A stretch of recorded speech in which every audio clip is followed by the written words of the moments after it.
Lecture du jour, bonjour. Et ce matin c'était 1 Samuel 15, 16 et 17. Chapitre 15 confirme ce que je disais hier concernant Saül.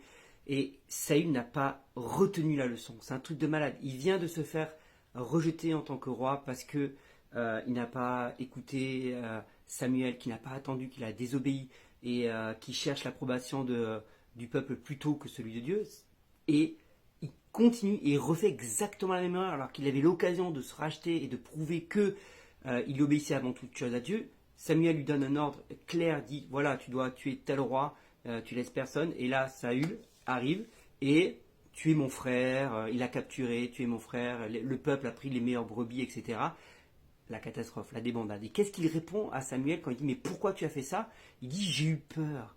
Et donc il agit par peur, par crainte de perdre sa popularité. Il veut être absolument populaire auprès du peuple. Et c'est ça, sa chute. C'est la raison de sa destitution. Et Dieu va le destituer à ce moment-là et lui retirer son royaume. Et Samuel part oindre David. Donc ça c'est vraiment important. N'agis jamais par peur ou par crainte de perdre ta popularité. Je ne sais pas qu'est-ce que tu fais dans la vie, si tu es sur les réseaux, si tu as un groupe, si tu es responsable de jeunes, mais n'agis jamais par peur ou n'agis jamais pour être bien vu. Agis justement pour obéir à Dieu. Ça c'est la règle de base de la réussite, quelle que soit ta fonction, quelle que soit ta place.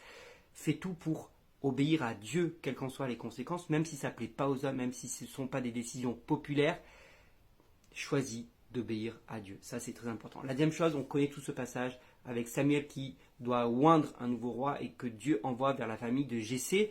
Et cette fameuse phrase, Dieu ne regarde pas à l'apparence, Dieu regarde au cœur. Parce que c'est vrai que les premiers fils, ils étaient grands, ils étaient costauds. Il Dieu dit non, c'est pas tout cela que j'ai choisi.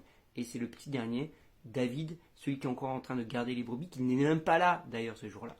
Et ce qui est marrant, c'est que dans l'enchaînement des chapitres, on voit que Saül commence à être embêté par un mauvais esprit. Et là, quelqu'un dit mais je connais quelqu'un qui joue de l'harpe. Et comme par hasard, cette personne, c'est David. Je dis comme par hasard parce que juste avant, il vient d'être roi, il vient d'être oindre, roi. Pas facile à dire comme phrase.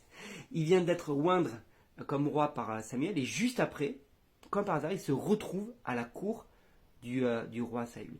Donc, une fois de plus, Samuel, leçon à retenir, oui, laissons-nous inspirer par Dieu, conduire par Dieu, parce que nous, on peut choisir en fonction de critères humains un roi de tête grande, de tête costaud, de tête fort. Et Dieu dit non, cette fois-ci, je prends bien un roi, pas qui va plaire au peuple, mais un roi qui va être selon mon cœur, un roi qui sera attaché à moi. Et c'était le cas de David. Donc là aussi, quand tu fais des choix, quand tu as des choix à prendre, consulte toujours l'Éternel, parce que lui-même sait et connaît les cœurs, connaît l'intention des cœurs. Et par la suite, on va bien le voir avec David et l'histoire de Goliath. Je ne sais pas si j'ai besoin d'en rajouter des tartines, tout le monde connaît cette histoire. Mais alors que tout le monde était apeuré, David, lui, a été formé dans le secret quand déjà il combattait le lion, quand déjà il combattait l'ours.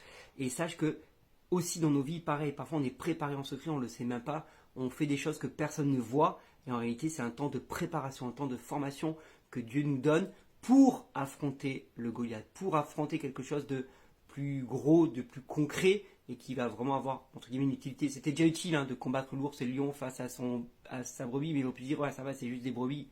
Mais non, il a pris au sérieux ce travail-là et ça l'a formé par la suite. Ça lui a appris le courage, la témérité et à ce moment-là, le combat. Tout simplement, et à compter sur l'Éternel aussi. Déjà là, ça l'a appris à compter sur l'Éternel.